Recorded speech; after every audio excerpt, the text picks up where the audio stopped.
Fancy saris కి కంచిపట్టు శారీస్ కి పెట్టింది పేరు పూర్ణిమ ప్రింట్స్, కేబిహెచ్పి అండ్ మాదాపూర్.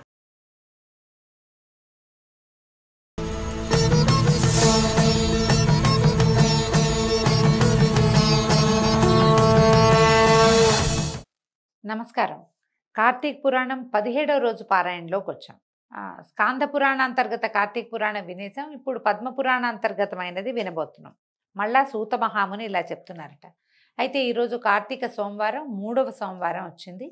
సోమవారం నాడు మామూలుగా మిగిలిన రోజుల్లో చేసినా చేయకపోయినా ఈ ఒక రోజైనా తెల్లవారుజామునే నిద్రలేచి సూర్యోదయాత్ పూర్వమే స్నానం చేసి దీపారాధన చేసుకుని కార్తీక దామోదర ప్రీత్యర్థం ఈ రోజున ఉపవాసం ఉంటామని సంకల్పించుకుని ఉదయకాలం ఉపవాసం ఉండి సాయంకాలము దీపారాధన చేసుకోవటం, దేవాలయ దర్శనం చేయటం ఏదైనా చేసి చుక్కలు చూశాక చంద్రుడు వచ్చాక మనం భోజనం చేయొచ్చు. విశేషమైన రోజు, అవకాశం ఉన్నవాళ్ళు ఈ రోజున ఉపవాసాన్ని నిర్వహించుకోవచ్చు. సూత మహాముని మళ్ళీ చెప్తున్నాడు. పూర్వాధ్యాయంలో చెప్పినట్లుగా సత్యభామ శ్రీకృష్ణునికి నమస్కరించి, ప్రాణేశ్వర, కాలస్వరూపుడవైన నీకు సర్వకాలాలు అవయవాలై అలరారుతూ ఉండగా తిథులలో ఏకాదశి, నెలలలో కార్తీకము మాత్రమే ఇంతటి ఇష్టమవటానికి కారణమేమిటో సెలవు ఇవ్వవలసింది అని అడిగేసరికల్లా నవనీత చోరుడు ఇలా చెప్పటం మొదలుపెట్టాట. సత్య, చక్కటి ప్రశ్ననే వేశావు. ఇది అందరూ కూడా తప్పనిసరిగా తెలుసుకోవాల్సిన విషయం. గతంలో పృథు చక్రవర్తి నారదుని ఇదే ప్రశ్న వేశాడు.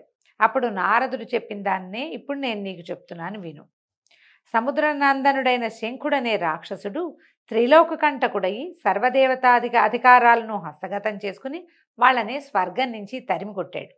పారిపోయిన దేవతలు తమ తమ భార్య బంధువులతో సహా మేరుపర్వతపు గుహలలోకి పోయి తలదాచుకున్నారు. మేరుపర్వతం అనేది బంగారు పర్వతం అని చెప్తారండి. స్వర్గానికి వైకుంఠానికి మధ్యదారిలో ఉంటుందట.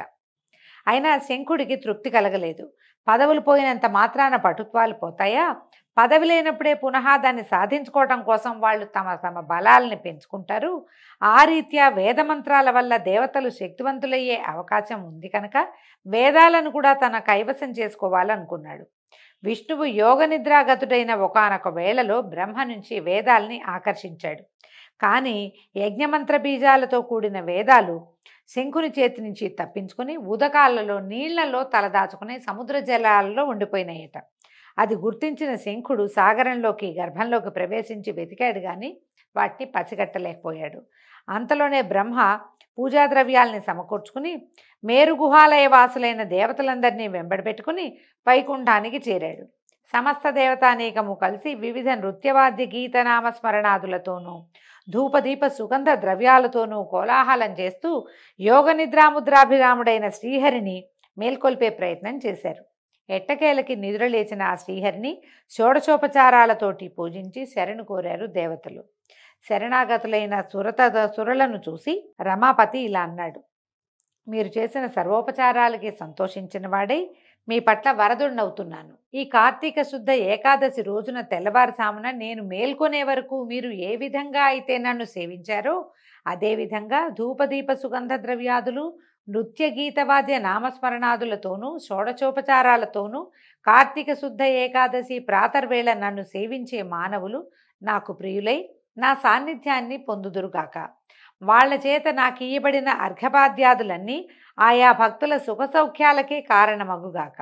ఇప్పుడు మంత్రబీజ సమాయుక్తాలైన వేదాలు ఉదకగతాలైనట్లే ప్రతి కార్తీక మాసంలోనూ కూడా వేదాలు జలాశ్రయాలై వెలుగుగాక. నేనిప్పుడే మీనావతారుడనై సముద్ర ప్రవేశం చేసి శంఖుని సంహరించి వేదాలను కాపాడదనుగాక.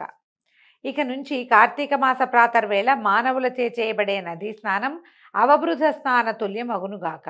మరియు ఓ మహేంద్ర, కార్తీక వ్రతమును ఆచరించిన వారందరూ నేను వైకుంఠమును నీవు స్వర్గమును పాలించడం మనకి సహజమైనట్లుగానే పుణ్యలోకాల్ని పొందదగి ఉన్నారు.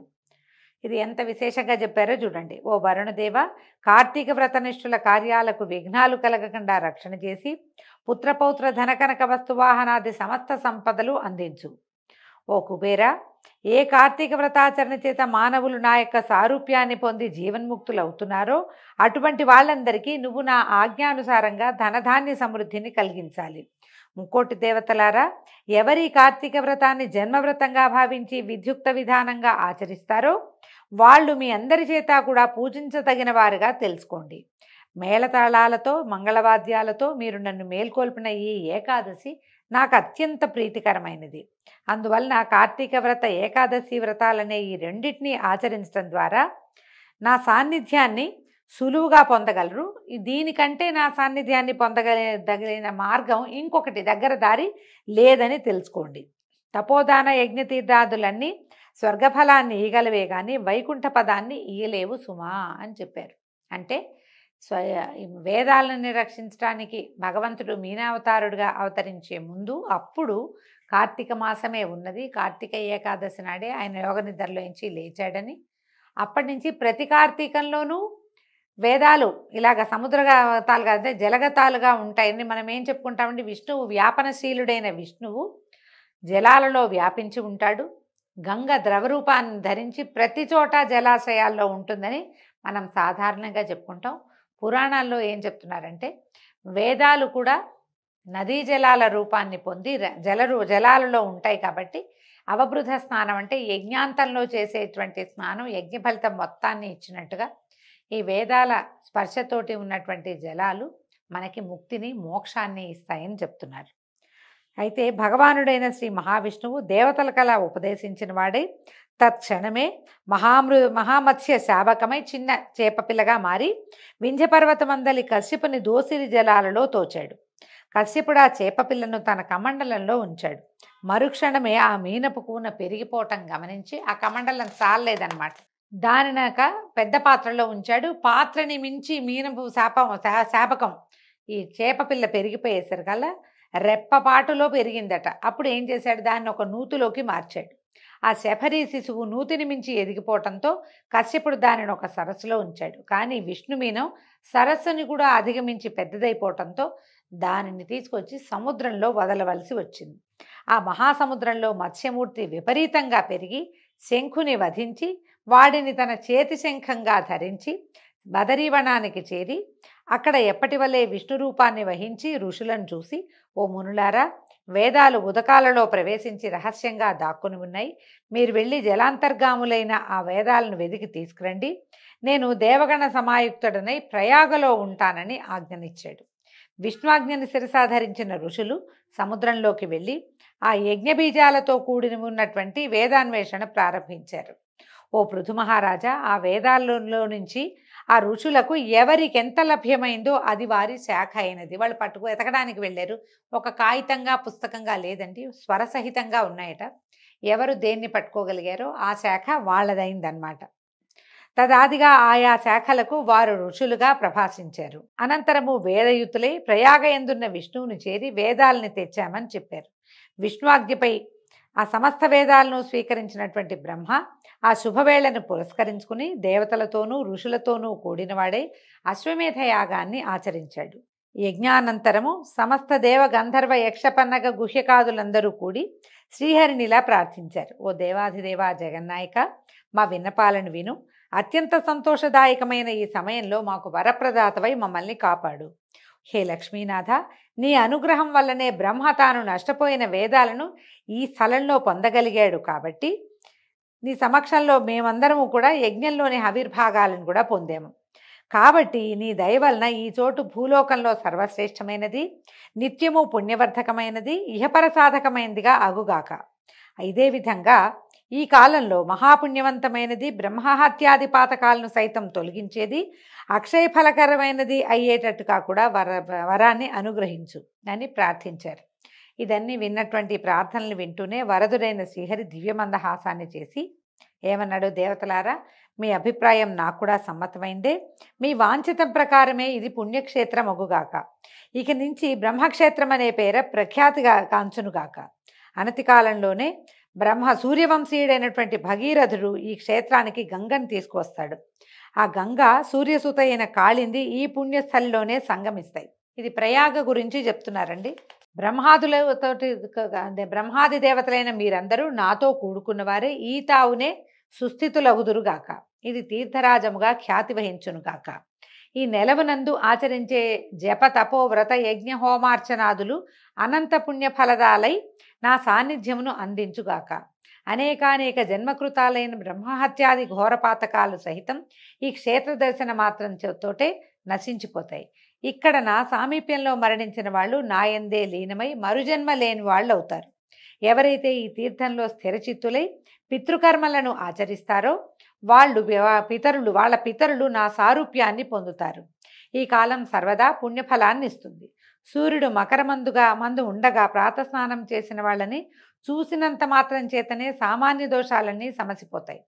వాళ్ళకి నేను క్రమంగా సాలోక్య సామీప్య సారూప్య సాయుధ్యాలని ప్రసాదిస్తాను. ఓ ఋషులారా, శ్రద్ధాళువులై వినండి. నేను సర్వకాల సర్వావస్థల్లోనూ కూడా ఈ బదరీవన మధ్యమంలోనే విడిది చేసి ఉంటాను.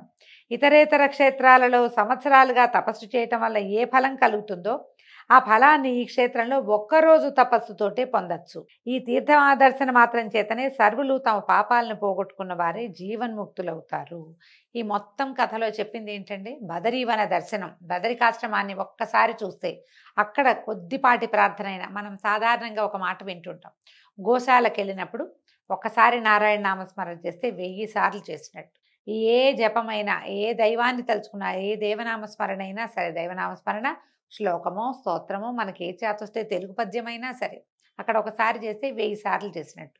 అదే బదరికావనంలో బదరికాశ్రమంలో చేస్తే కనుక బదరీనాథ్ అని చెప్పుకుంటాం కదా, అక్కడ కనుక చేస్తే అది 1,000,000 సంవత్సరాలు తపస్సు చేసిన ఫలితాన్ని ఇస్తుందట. బదరికాశ్రమంలో ఒక్కసారి తపస్సు చేస్తే. తర్వాత ప్రయాగ అని చెప్తున్నారు కదా, ప్రయాగలో సర్వదేవతలు అక్కడే కొలువై ఉంటారని, ప్రయాగలో పితృకార్యాలు చేస్తే, ఇంకా గయాశ్రార్థం అని చెప్పుకుంటాం మనం, అక్కడ ఒక్కసారి కనుక పితృకార్యం చేస్తే ఆ పితరులు విష్ణులోకాన్ని పొందుతారని చెప్తారు. అందుకని మానవుడైన వాడు, భారతీయుడైన ప్రతివాడు కూడా జీవితంలో ఒక్కసారైనా సరే బద్రీనాథుని దర్శించాలని, ప్రయాగలో, గయలో, కాశీలో ఎక్కడైనా సరే తమ తల్లిదండ్రులకి, పితరులకి తర్పణాలు విడవాలని చెప్తారు. విధిగా చేయవలసిందే పురాణాల్లో చెప్పబడుతుంది.